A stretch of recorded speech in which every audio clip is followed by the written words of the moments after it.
Welcome, welcome, welcome. Good morning to First World Third Rails podcast. I'm your host, Marlon, aka Mayhem, aka Mr. Disruptive.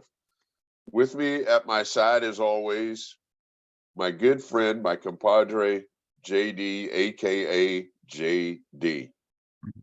How you doing, partner? I'm fine, thank you. Good to see you. Top of the morning to you. Absolutely. And top of the world, that's where I'm sitting.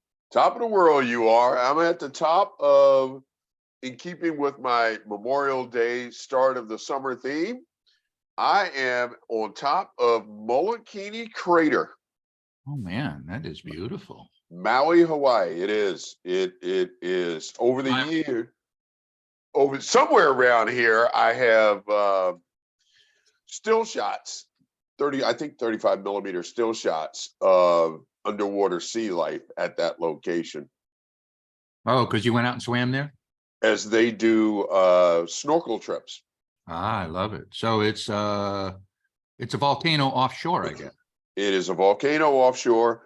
And I'm honoring, I had an up-notch session yesterday with one of my mentorees who's given me some praise out on LinkedIn. So thank you again, my mentoree, for that wonderful praise out on LinkedIn about what we're doing in the up-notch program. Well, we started talking about this weekend and plans for the weekend, and she is in, for the lack of any other description, probably central Mexico, but close enough to the beach and the ocean. And she is like me, gravitates to the ocean. Can't wait to get there, get in the water, snorkel, and do all those things that you do at the beach. Her partner, however, is scared to death of the water. So that's going to be an interesting dynamic play out for her over Memorial Day weekend. But it prompted me to share the story with her. This isn't a third rail, but it prompted me to share the story with her, of the last time I was in Maui, last time I was at Molokini Crater. You do the snorkel catamaran out. They turn you loose for 45 minutes, an hour. You're able to swim around, go underwater, take all different kinds of pictures of fish and coral. And I think I even had probably a 3-foot shark picture from that outing. And then as they take you back, there's a location between the crater and where they dock at Maui that's called Turtle Town. And they stop, they anchor off again, and you're allowed to go into the water and swim and take pictures of these beautiful giant sea turtles.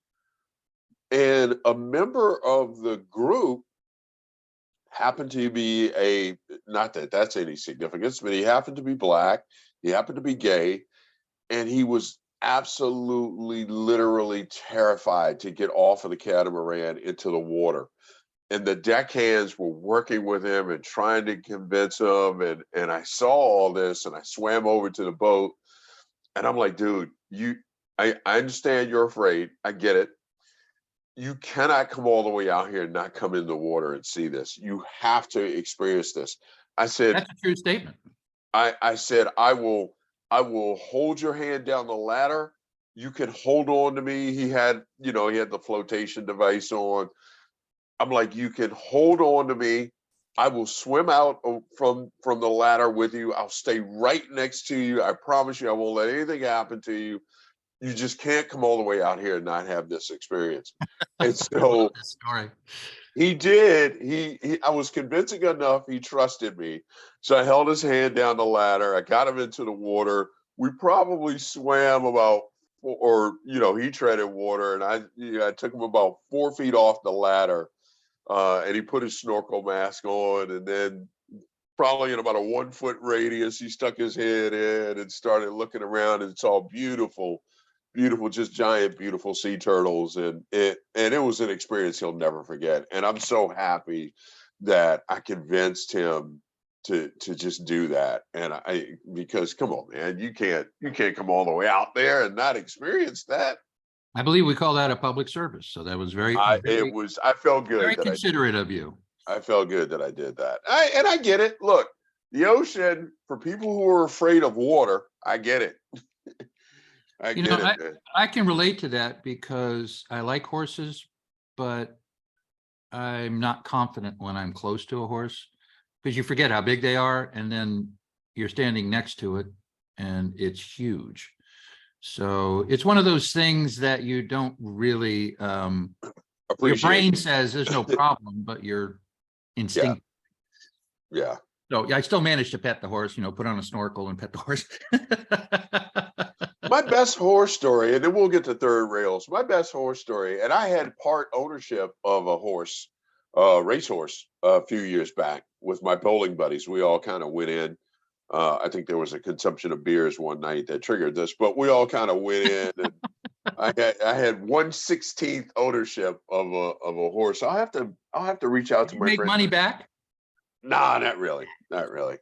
It was just, and obviously this wasn't a horse that ran in the Kentucky Derby or Preakness, but ran in some local tracks, and I was really, really proud to be a part of that. My wife's mother did that. She bought into a horse. A lot of fun, man, a lot of fun. But my horse story comes from, oh God, best horse story I should say comes from, oh God, I might have been 11 or 12.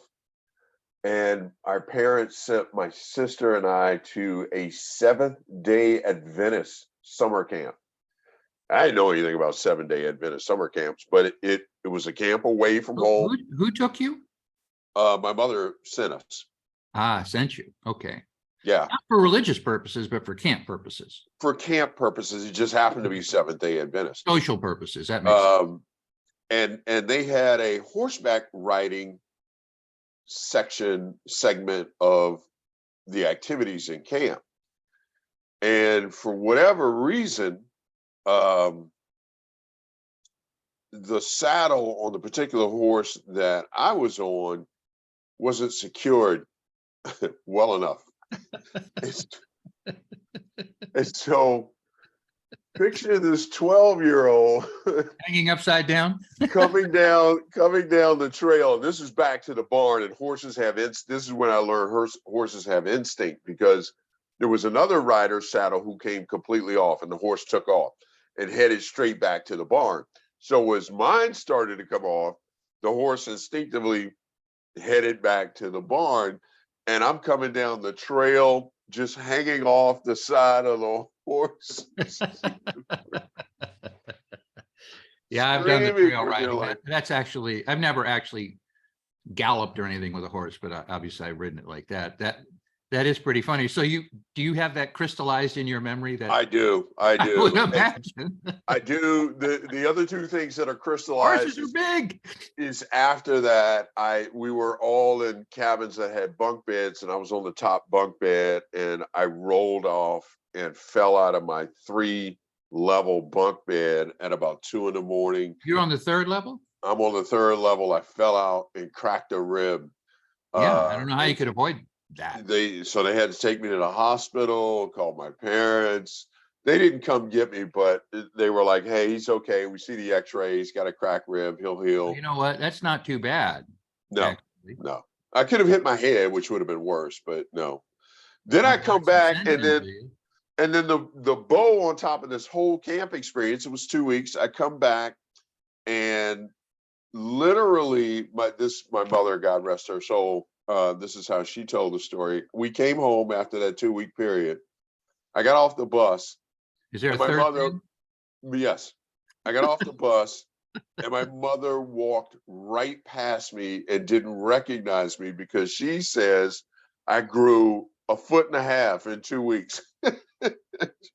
Which is where the nickname Stretch. They called me Stretch at this camp. So, but that's the 3 things. You almost fell off the horse. You did fall off the bunk bed, and then your own mom didn't recognize you. And then my own mom didn't Everything recognize me comes when in I got 3. back.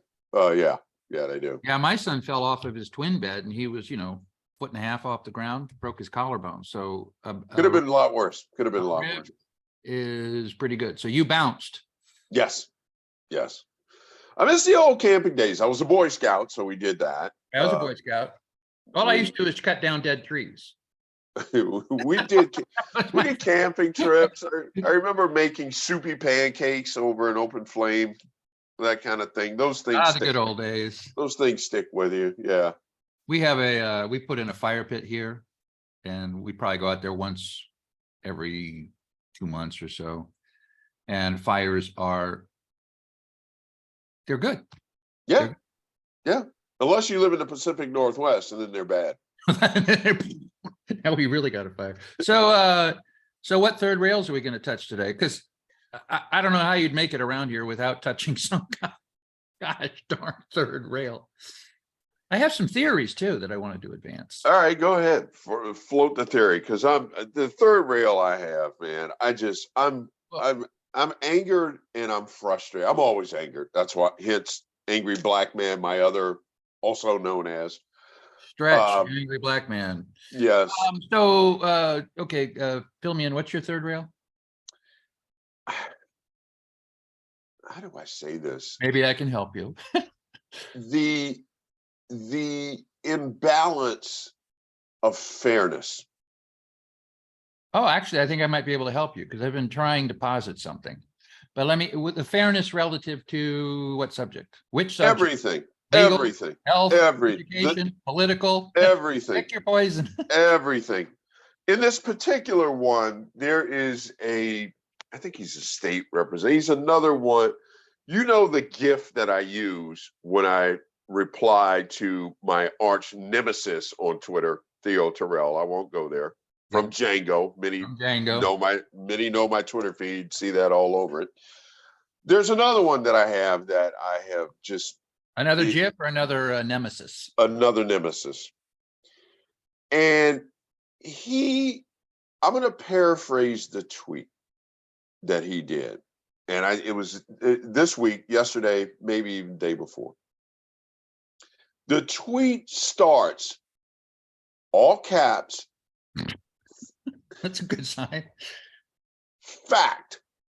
Oh, okay. We're dealing in facts. All right. He thinks he's dealing in facts. No, I'm caught up. I got all caps. Fact. So he's allowed to make this claim, fact, and push an outright lie and misinformation. But Marlon responding to him is always a bridge too far. But, so you didn't get jailed again, did you? No, didn't get jailed again. The lie is acceptable. And here's the lie. The United States of America was far more safer under Trump than Biden. Okay. That's his fact claim. Is he a white dude or a black dude? Black dude.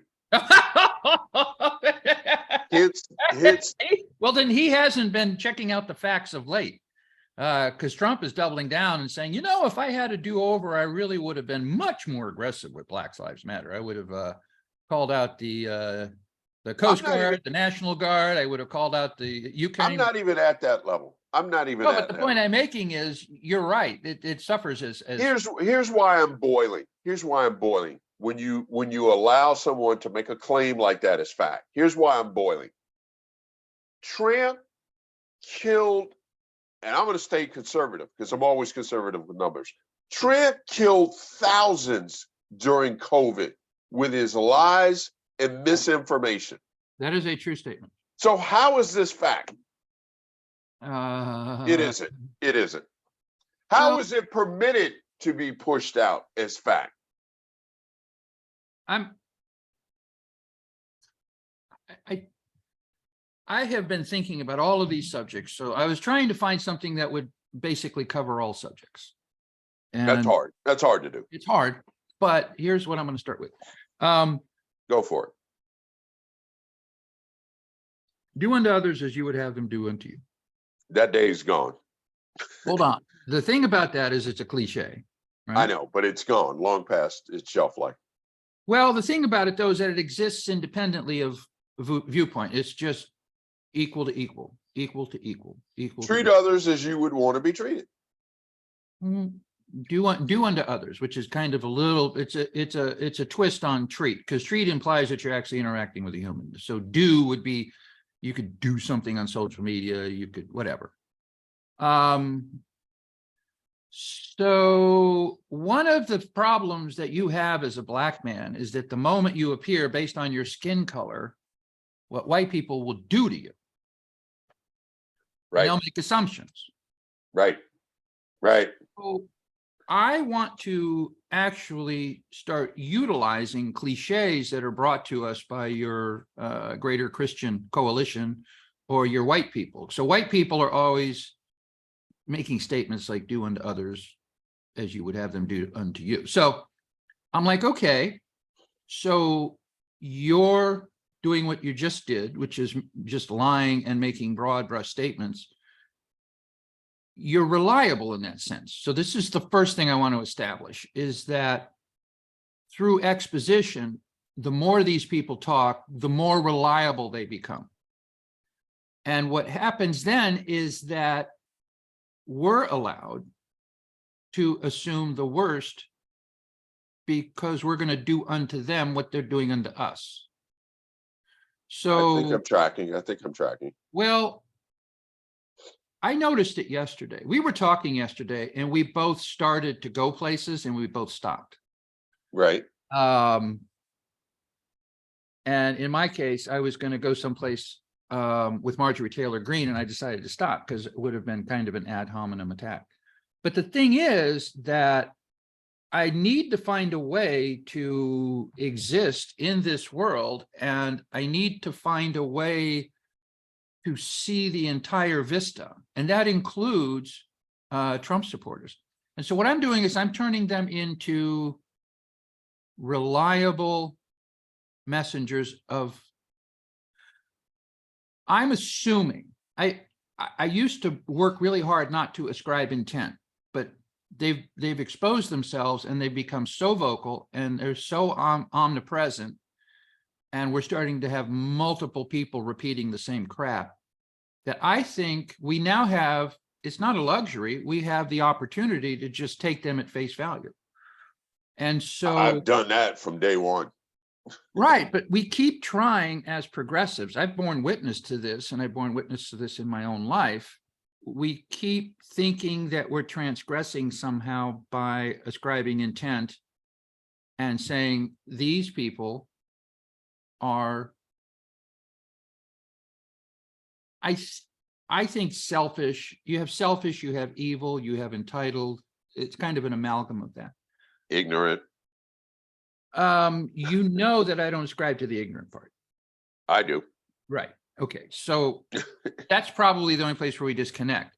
So if they're not ignorant, I would see them as fully functional human beings, capable of complex thought, capable of assimilating their current situation, and then positioning themselves in the world the way they want to be perceived. So this is how they want to be perceived.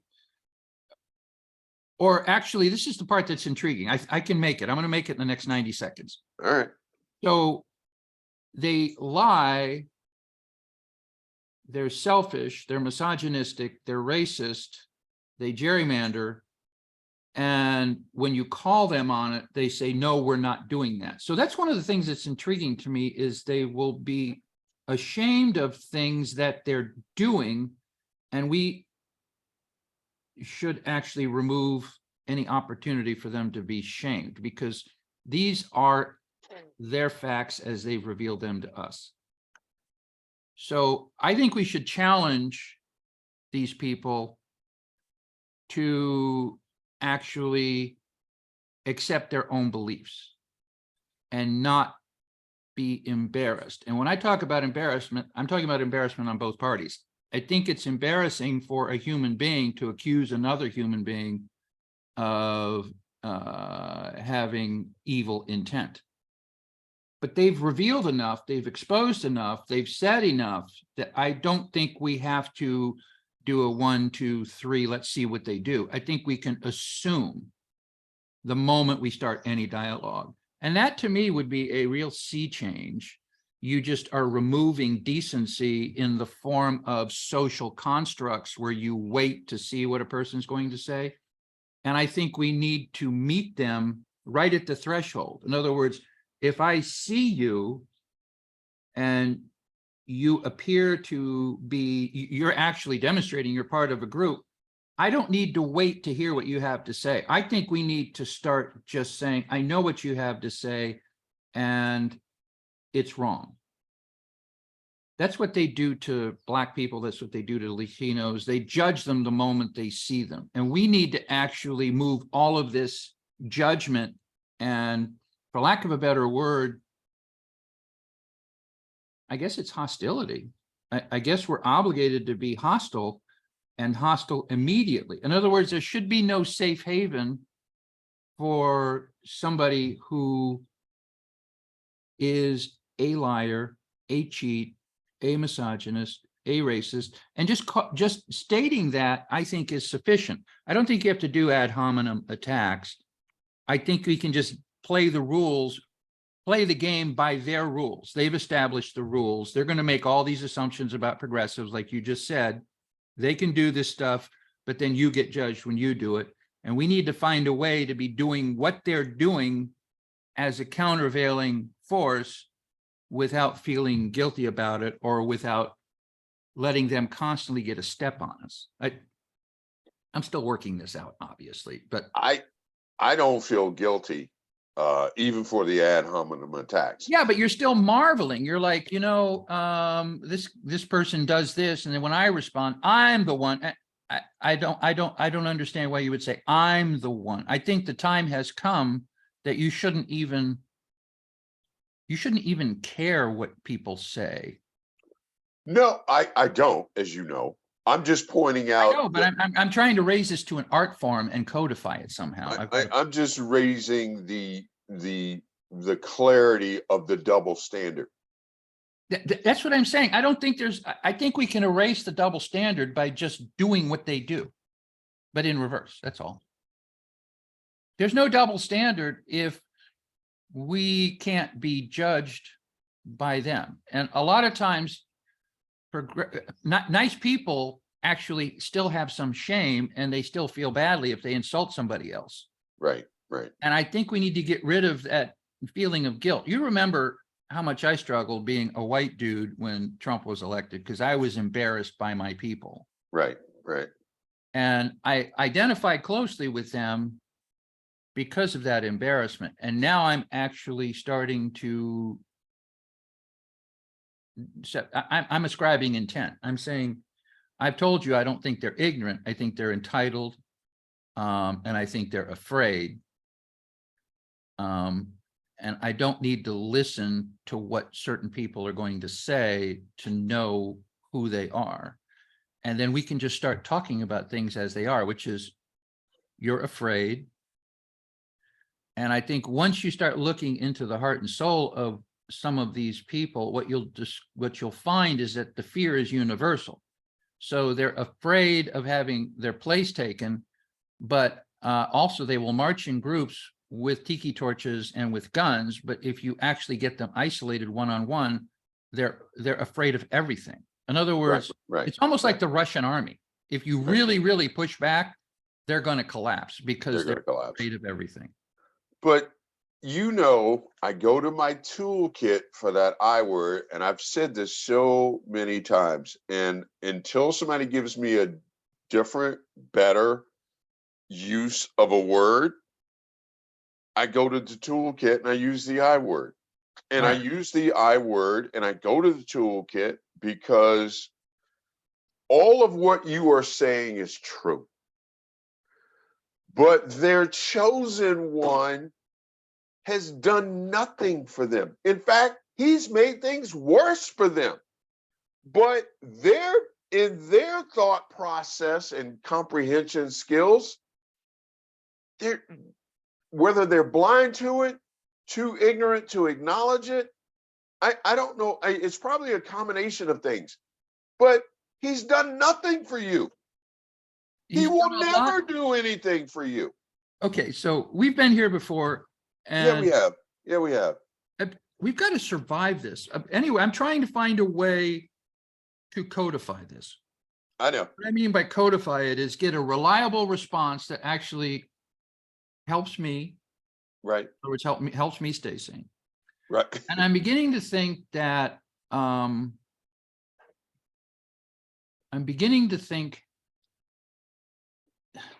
it's hard to articulate because I don't bump into any of these people. So Yeah, the only problematic exposure. about me, and this is actually a problem with me personally, I don't know any of these people. I don't personally know anybody who's like this. So a lot of what I'm talking about is just theory. Well, it's beyond theory, because if you're a participant on social media, you interact with these people. You don't do it personally, because here's the thing. I'm not on social media, so I'm actually I know, but I'm actually bankrupt in terms of actual experience with people like this. I don't know any. I know. And here's the thing, and this is the thing that's talked about a lot, that's said a lot, especially from our side. And this is part of the cesspool of what social media is, because the comments and the positions and the attacks that they are doing on social media, to your point, They're not they attacks, wouldn't. though. Yeah, I interrupted. I no, interrupted. they are attacks. I They are apologize. attacks. I'm going to shut up. They Go are ahead. attacks. Biden is attacked. Kamala Harris is constantly attacked. Democrats are constantly attacked. Bowman. Those are reliable statements from those people. They don't even qualify as attacks. An attack would have Okay, to we be, can argue the semantics on that. The point that I'm trying to make that's the is conversion I'm trying to achieve. I think you is can neutralize everything they do. no, I don't know about that. But Yeah. the point I'm trying to make is in support of what you just said. All of what they do, and I label them as attacks, is being part of that. All of what they do on social media, they would never do in person. Never. I've Okay, said, this is the fear that I'm talking about. This is the I've fear that said, I'm talking about. I've said to Ted Cruz, I would love to meet you face to face and have you say what you just said on social media to me. And just say it again in person. Yeah. In other words, I wouldn't say I want to fisticuffs. I don't want any physical violence. I would don't love to threaten. have some of them. I don't threaten violence. Repeat it and repeat it. Now, this is why Trump is so important to them, because he fearlessly says what they want. And the thing to me, if something is not a considered argument, in other words, it's not a bilateral duplex comprehension of the situation, then it really can't be an attack. All right, I'm not going to argue that point. An attack. I have a different view of that. Both sides of these, and I'm going to formulate an opinion, and my opinion is going to have some merit to it, and you'll be obligated to consider it.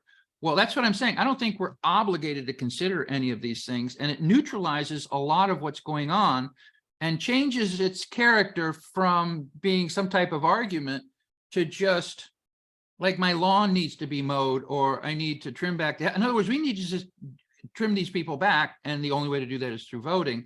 But all the rest, I think we have to find a way to make it less damaging. How do we do that? This is what I'm trying to figure out. You're not going to be able to figure that out. I think it's a loss of consideration for somebody who is on the other side. I think that's what's happening here. I think they've arrived there before we have. On their side, they're like, you're subhuman, you're stupid. I am a superior creature. Everything I do is better than what you do. They've already arrived at a fully dismissive state. So they look at people of color, they look at people in the LGBTQ community, and they are completely, utterly, absolutely, totally dismissive. They treat them as a subhuman species. Okay. We are still, as progressives, most decent people are still giving some consideration to these. Not me. To these people. Not me. What I wanted to do is I wanted to neutralize the third sentence that you said. You said, I said this, they said that, and what I'm doing is considered an attack, and what they are is not. And I'm saying, I'm saying we can neutralize them by just, I'm getting lost here in my own words because I'm still trying to figure this out. But there has to be a way to turn it into a cliche or a truism or a statement that is reliable. So I would treat The only way we get to I'm what struggling here. the only way we get to the desired state you want Is not through unison. is the first, to me, the first and only step to get to the place where you were talking about is to take away state-run TV. No, none of those options are available. We have to work with the options that are available. I know, but I'm telling you, the only way we're going to get to the place you're talking about is an option that's not available, which is to take the bubble and fucking burst the bubble. No, you can't burst the bubble. I'm saying that then this cycle doesn't get broken. There is no cycle. That's what I'm saying. There is no cycle. Yes, there is. No, there isn't. No, that's what I'm trying to articulate. We're not having an argument in the sense that I'm trying to change your mind. I'm trying to formulate a way to exist in this world. Let me give you an analogy, which we can't. Okay, Zelensky in Ukraine has said there will be no negotiations because the Russians have to leave our territory. Right. And any attempt, in my estimation, to negotiate with these people is already failed. Right. So we should accept that. We should treat them as the species that they are identifying as, which is they have no respect for us. They have no respect for democracy. They just want us. In a perfect world, we would all just die, right? Yeah. Because we want to get rid of their guns. We want to have public schools. We want poor people to have some type of support. So all of those things make us subhuman. There is no possible negotiation. Increasingly, I think that's probably the big message over the last 8 years since Trump came on the scene, and they selected him as their savior, and then they started funneling all of their energies through Trump. That's why he's 30 points up on DeSantis. That's why, irrespective of what he does, he's still their chosen one. And I think by choosing him, they forfeit consideration. So now we just have to focus on something else. And anytime we spend focusing on trying to convert them or help them understand our position, I consider that wasted time. I do too. But how to get to the place that you described? Our own people, like, and Stacey Abrams is Exhibit A. We need to focus all of our energy on just outnumbering and outflanking these people. Agreed. In verbal. Agreed. But political. You talked about a desired state. And to me, the only way we get that desired state with inclusion of that 38% is to burst that. I'm convinced there's no inclusion. Okay.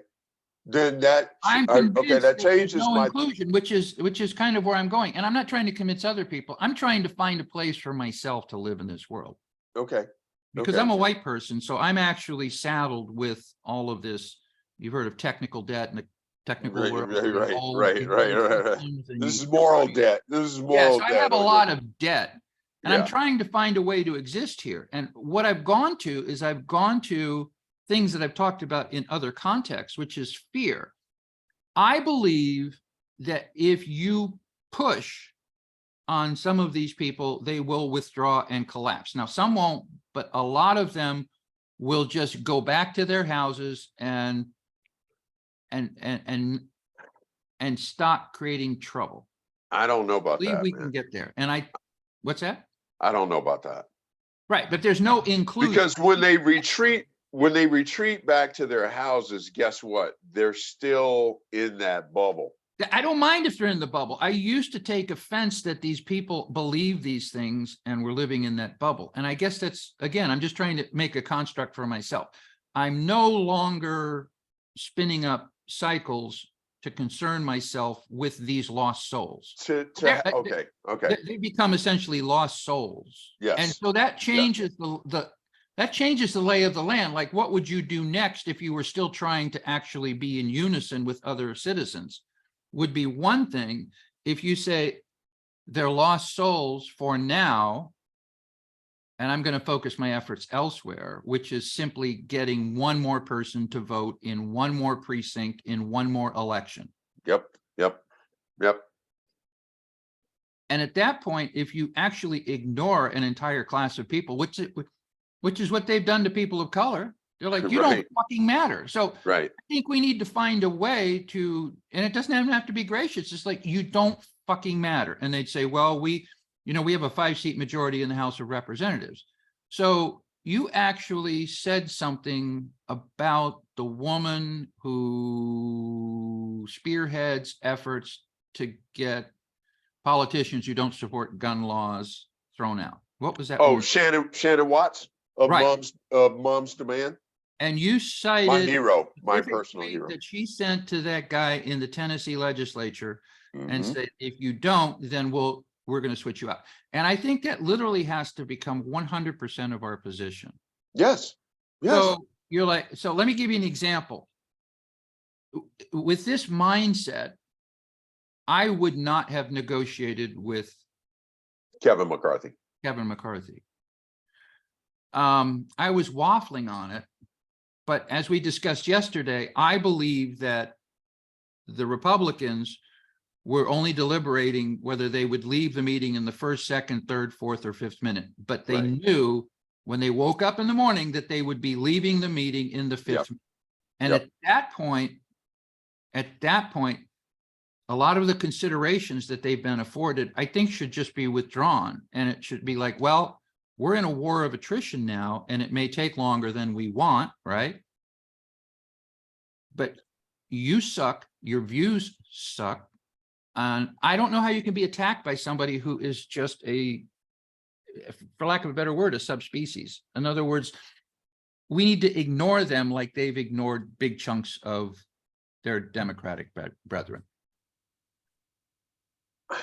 Which I do because I'm not on social media. So I do, in fact, have the luxury of ignoring them. Yeah. But that also leaves me without any empirical evidence of any of this, because which I get to see every day. which you get to see every day. Interesting. Very interesting. Oh, you got it. I thought I was just rambling. I No, think no, I no, am no, no. rambling, No, but I'm desperate connected. to find a place to stand. I'm connected with what you're saying. Trust me. Because I know the Republicans, and I hate to broad stroke with Republicans because there are one or two maybe. You just did it. I hate to broad stroke. And I think those days are gone. We have to. Yeah, we do. We do. Ellen Barkin's tweet is Exhibit A, right? Well, if you're not saying anything, then you're a sympathizer. And Ellen Barkin's tweet is Exhibit A. And she doesn't say one or two, she says all. And all is appropriate in this case. Because I know from my perspective, my opinion, so I'll keep this to me, they have zero intent on solving this problem.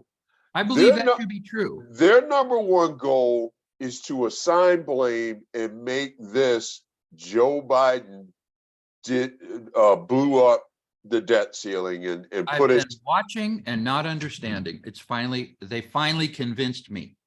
They want to blame all of this on Joe Biden when it was the previous administration, as I showed in the graphic yesterday, the $1 trillion tax cut for the less than 1% that got us here.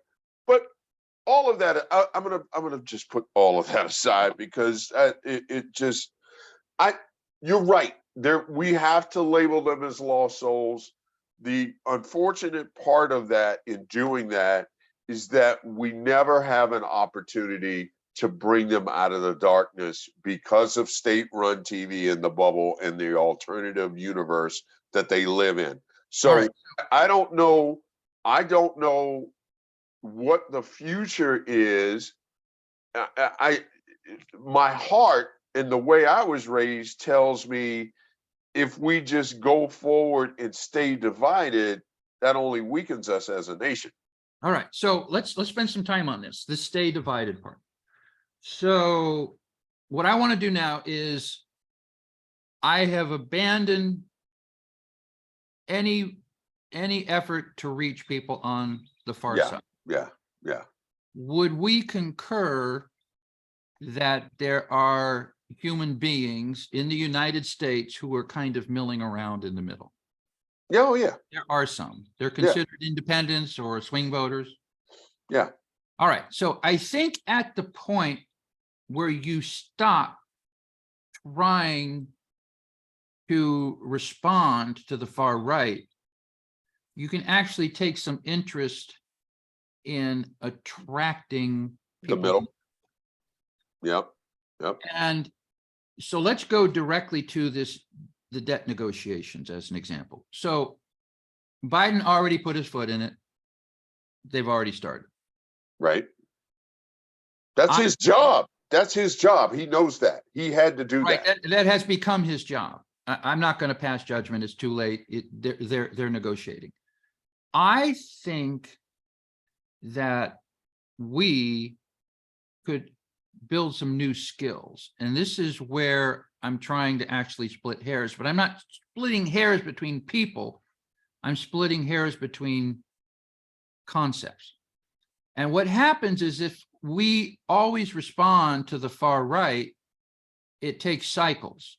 I think Right. we could be reaching out by adopting some necessarily conservative types of viewpoints. Does that make sense? Of course. We had this conversation on yesterday's All right. podcast So, that I'm registered as a Democrat, but there are many viewpoints that I hold that would be considered conservative. I reference going all the way back to 1980, the first year I was 18 years old, eligible to vote. Now people are doing the math. Jesus, Marlon's old. Going back to 1980, when I was my first year of eligibility to vote, I voted for Ronald Reagan. First term, not second term. So I want to be clear to my brothers and sisters out there in the Black community. First term, yes. Second term, no.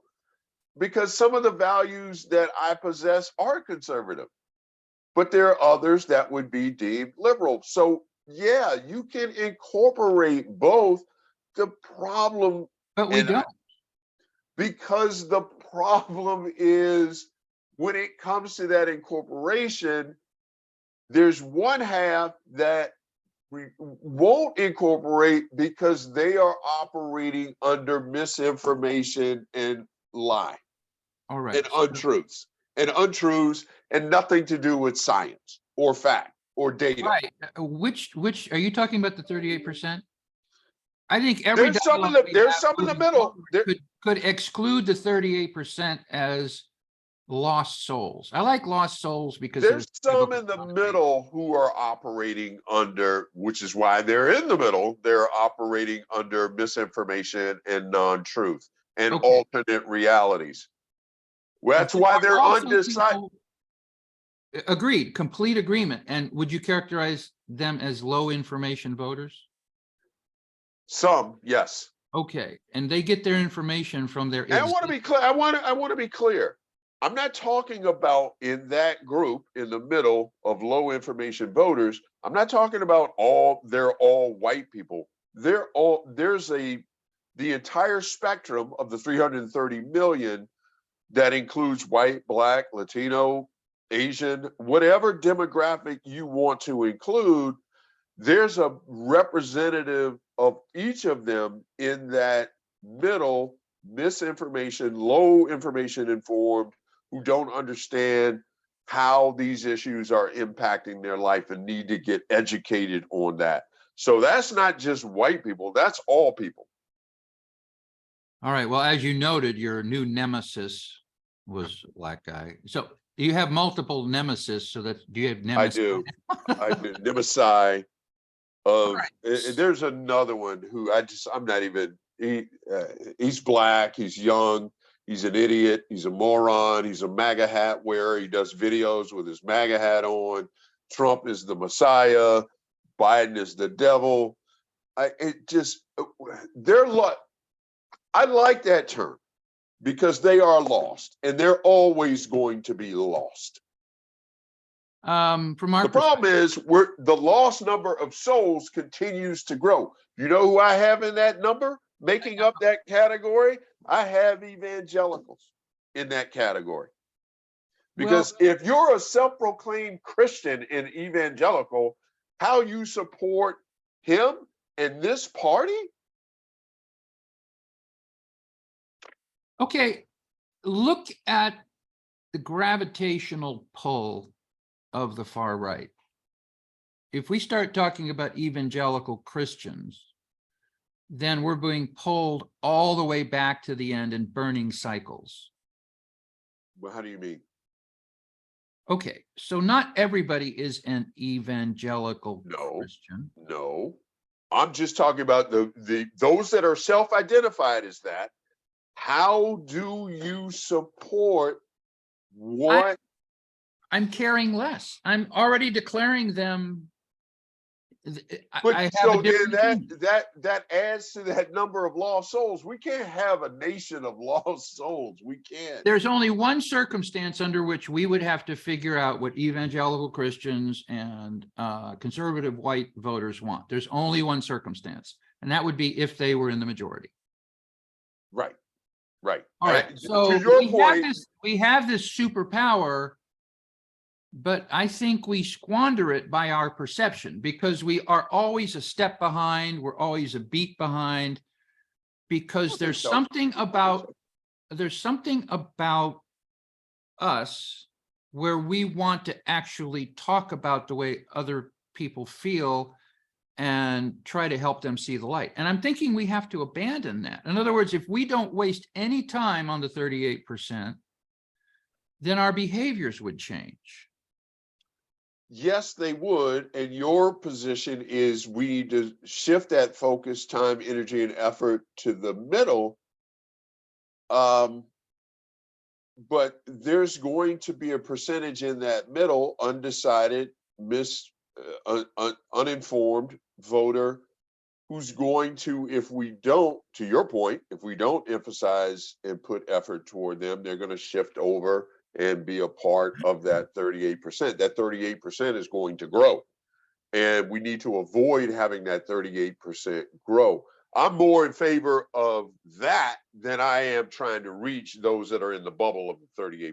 All right, so we're finding a way to coexist with this. And the difference between now and 8 years ago is I'm utterly discounting them and working diligently to avoid burning cycles on them.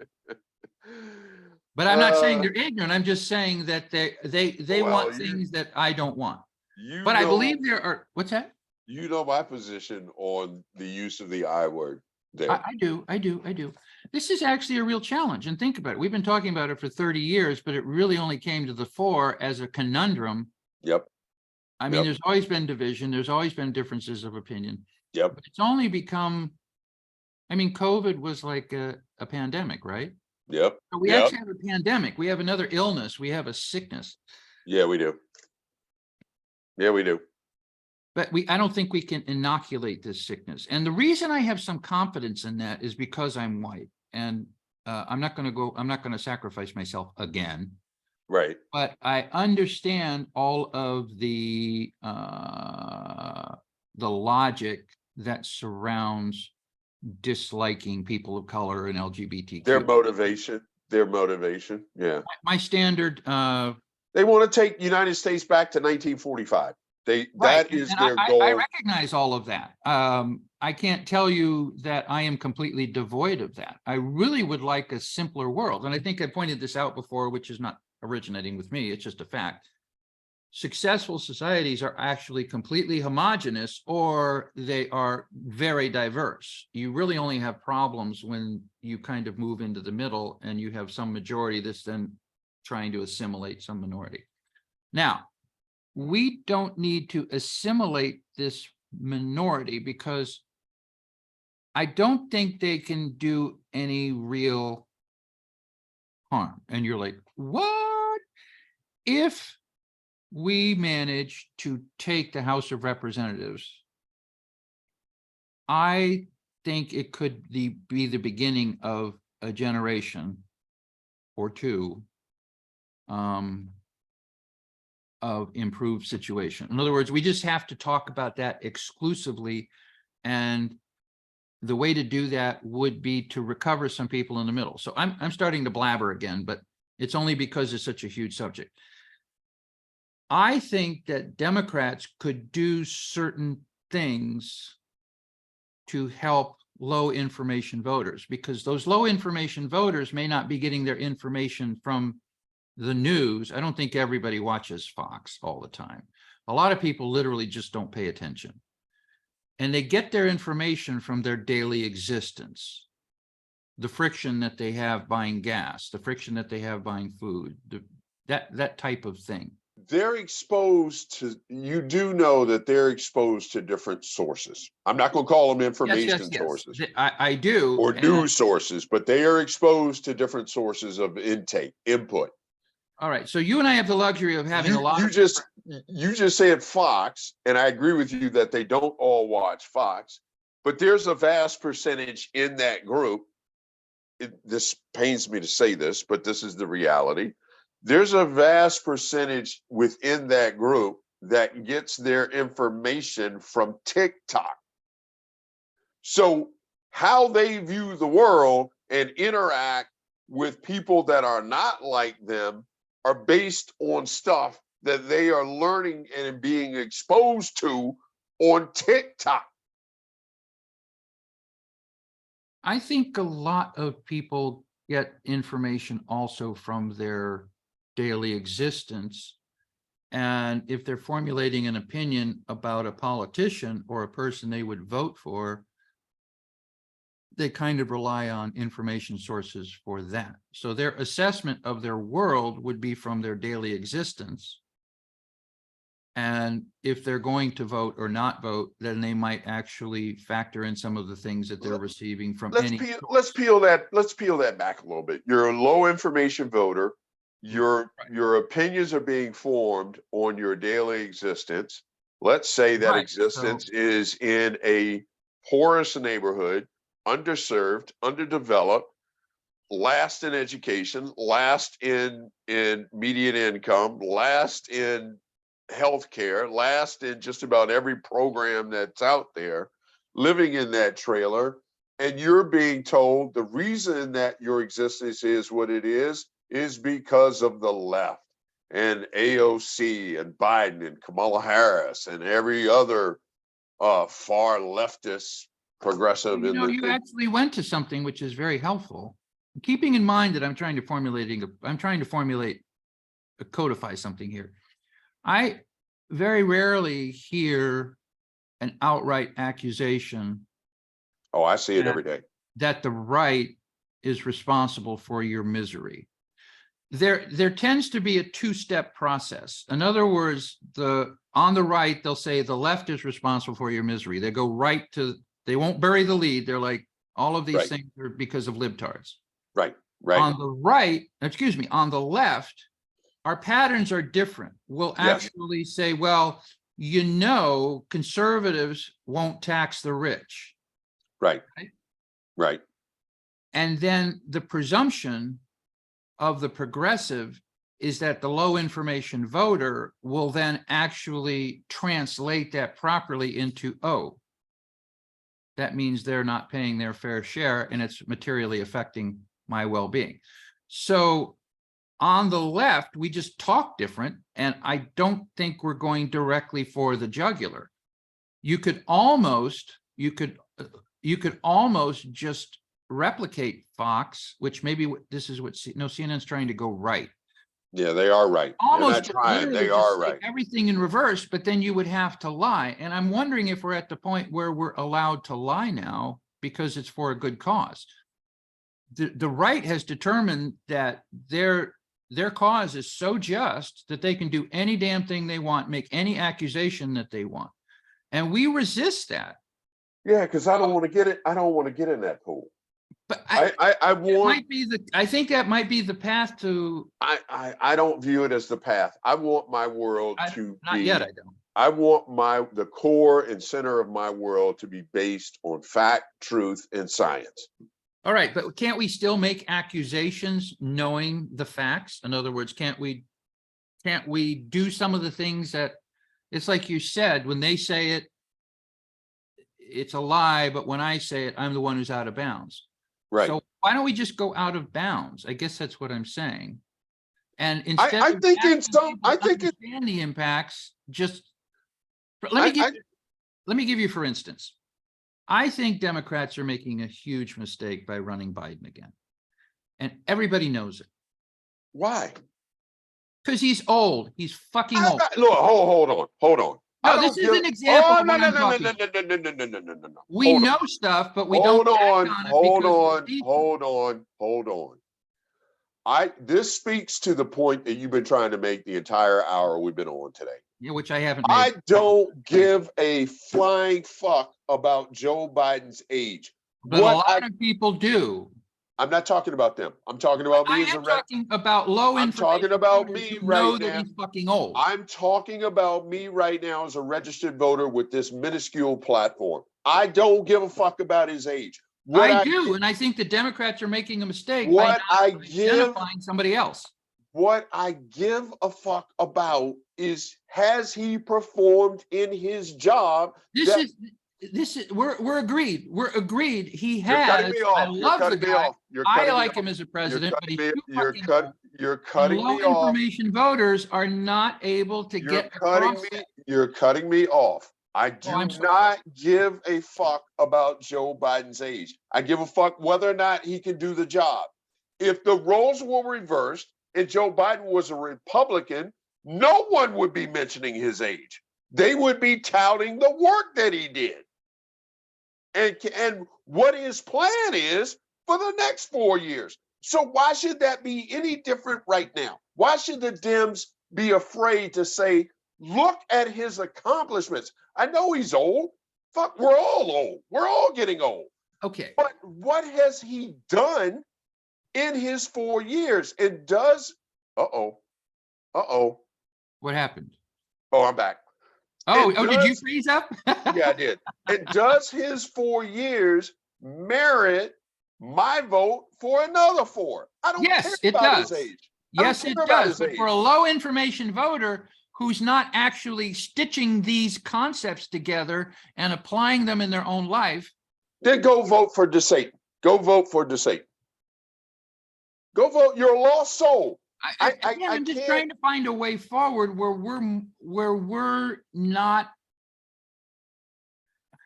It's not a mistake for the Dems. It's not a mistake to run for the Dems to run him again. No.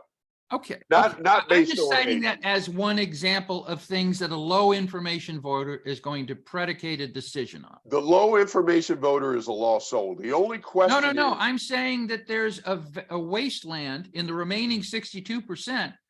There are people there that if Democrats said and did different things, they would have a higher probability of getting those votes. I think,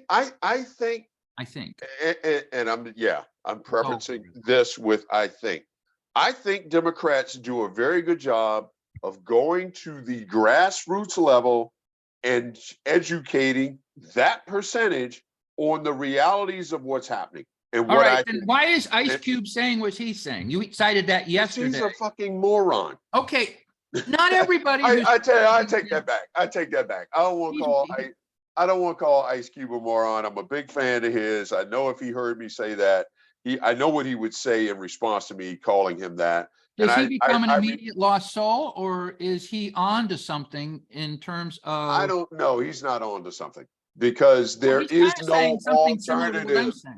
There is no alternative. Maybe there's a future. Maybe there's a future where we have an alternative and create one, but today one does not exist. Yeah, and to say that, I'm going to repeat what I said yesterday. To say what he said is inherently dangerous because you cause a ripple effect of some of that 62% to say, okay, if I believe Ice Cube, then why would I even vote? So you're saying this random statement by Ice Cube can impact the behavior of low information voters, but you're saying that Biden's age does not. We don't need to argue that. I'm not saying all of these things factor in, and there are listen, things I think the Democrats could do. I want to be clear. Stop doing. I want to be clear. I'm not saying that Biden's age doesn't have impact to the low information voter. Okay. What I'm saying is it should not, his age should not matter. It should. What was his performance What are his capabilities for the next 4 years? This, the most lowest of information voter should be able to understand, because I assume that low information voter, while living in a trailer park and mooching off of his mom's food or whatever the hell he's doing, watching TikTok all day, I assume has some form of employment and at some point has gone to an interview and the interviewer has said, let me look at your past experience. Let me look at this job. Let me look at your qualifications. You either align or you don't. The lowest of information voters should be able to understand that. And that is how I view Joe Biden. His age, and you know how old I am, and I'm going through that process right now. And I made comments to you off the record yesterday of what it feels like for me as a Black person my age going through this process. But for me, We all do. for me, I'm judging him based on what he has done for the past 4 years and what are your capabilities and plans taking us forward the next 4. As am I. That's how you get my vote. But we're not the subject here. The subject is the next election, who's going to do what? And we know 38% is going to do one thing, and then there's discussion about the folks. The other 62. Let me give you an example of something Biden could do, but he would never do. No, because he possesses, don't forget. Now, this is where I kind of stray, and I know what you're about to say. This is where I kind of stray from Biden in his approach, which is centered and based on the great, beautiful Michelle Obama. When they go low, we go high. I think we need to go into the gutter at various different times in this next cycle. I think we need to go there. This is fascinating. Do you realize we just hit an hour again? I know. Well, let's not. Okay, are we going to talk again tomorrow? We are, for sure. Okay, so we gotta send people. Nobody's listening anyway, so let's not torture people. We gotta send people into the Memorial holiday weekend. You know. Well, let's check in tomorrow and let's appropriately. I would like to end up coming up with something, and this, I'll close on this. I want to find something that I can use from day to day. For a philosophy, and a lot of what I used to think is no longer, it doesn't seem like it's useful anymore. I used to think that conversation and ideas were balanced, and that if you were having a conversation with certain people, with any person, it could actually have those characteristics. And my philosophy is that we need to do what they're doing to us, which is treat others as they would treat you. They're treating progressives as a subspecies that is not even deserving of the truth. So, but if we did that to them, doesn't that then? No, we just ignore that. I'm saying there's a way to ignore that and not burn cycles on it, and actually contemplate what people really are interested in. And when I say they're interested, I imagine that they're making decisions based on their own existence in large measure, and then in lesser measure on what they see on television and when they have to make a decision about a politician. Because one of the big decisions is I'm not going to vote. That's unfortunately like a huge option for a lot of people. I'm not going to do a goddamn thing. Right, but let me give you an example. The example I was going to cite is Biden could actually come out with some type of announcement that he's seeking a $2,500 direct transfer from rich corporations to poor people who make less than $40,000 a year. And it could be for the express purpose of just reaching this low information voter. And it would be of a kind with Trump signing checks, the COVID checks. Do you follow my logic? Yeah. In other words, I think we're leaving stones unturned in helping people choose a progressive agenda. And one of the stones unturned is we keep going with, I'm going to tell you about a situation and leave you to figure out how it applies to you. And a lot of people aren't doing that two-step. They're not saying, oh, if they take this money, then it's going to affect me. It only comes down to it when they go to get Medicaid and they can't. At that point, you're going to have somebody who's like, what the fuck is going on? And the Republicans will be there saying, this is caused by Biden. And we're not going to be there.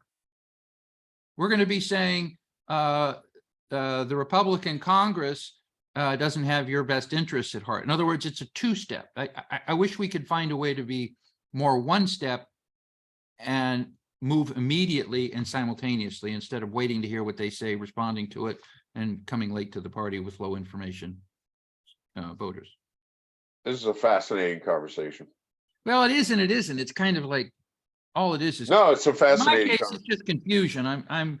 But I want to find a way to actually say the same thing on Thursday and Friday, and I'm still vacillating. But the big change for me is that I find myself no longer pausing to hear what the other side has to say. Because we know what they're going to say. Right, but the method I'm using to no longer pause to hear what they have to say is to ignore them.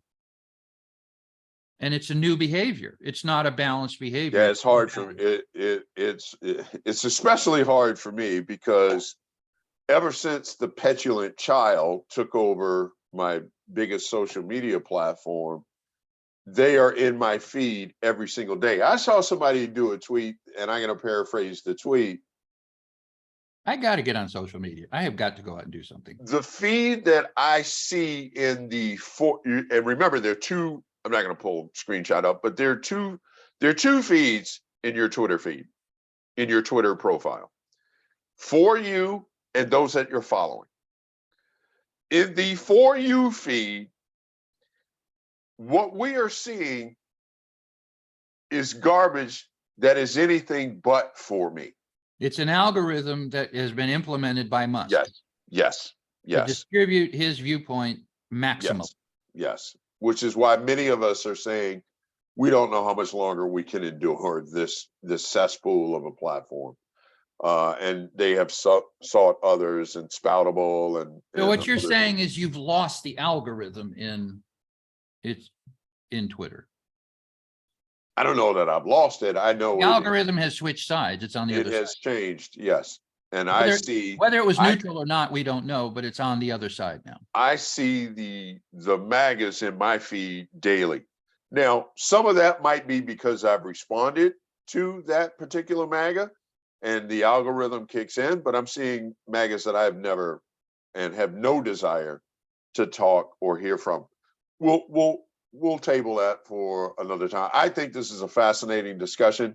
As I've said to people that I talk to outside of you, I think it's conversation like this that we don't have the solution to your point, but I think it's conversation like this that helps hopefully and potentially developing it. I think we only get to where we both want to be through the generation that's coming up right now, because they are detached from trying to take America back to 1945. It's as foreign to them as it is to us. And I think they represent the hope that we need. That's a huge conversation. Well, I want to thank you for your patience with me as I was wandered around. Like I say, I'm trying to find a place to hang my hat.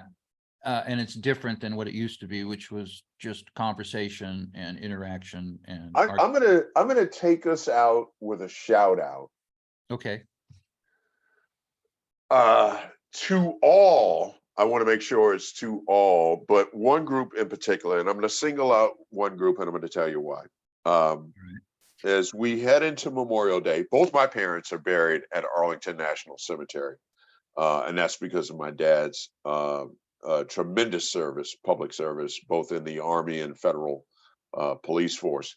So shout out this Memorial Day weekend to all who have served our great nation, both past and present, and specifically a group I love documentaries, and I saw one last night narrated by the great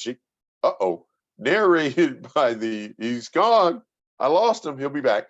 Narrated by the great Gene Hackman, who I had forgotten was a United States Marine, and it was an hour-long documentary about the United States Marine Corps and how unique that and different that branch of service is from any other branch.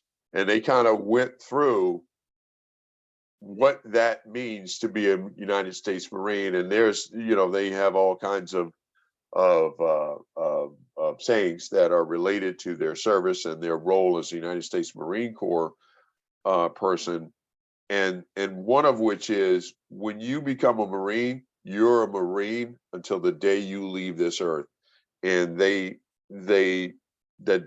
hour-long documentary goes through that first moment you step into those footprints at Parris Island, South Carolina, until you no longer are part of this earth. And as I said to my better half, the problem we have in this that exists today is that, and it's age-old problem, we don't have true appreciation until we don't have that gift, right?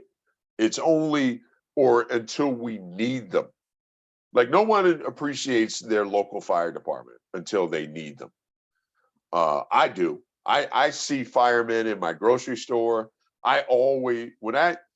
Whenever I see a fireman and I run into the grocery store I've been going to the longest, whenever I run into them in my grocery store, I always offer to buy them a cup of coffee.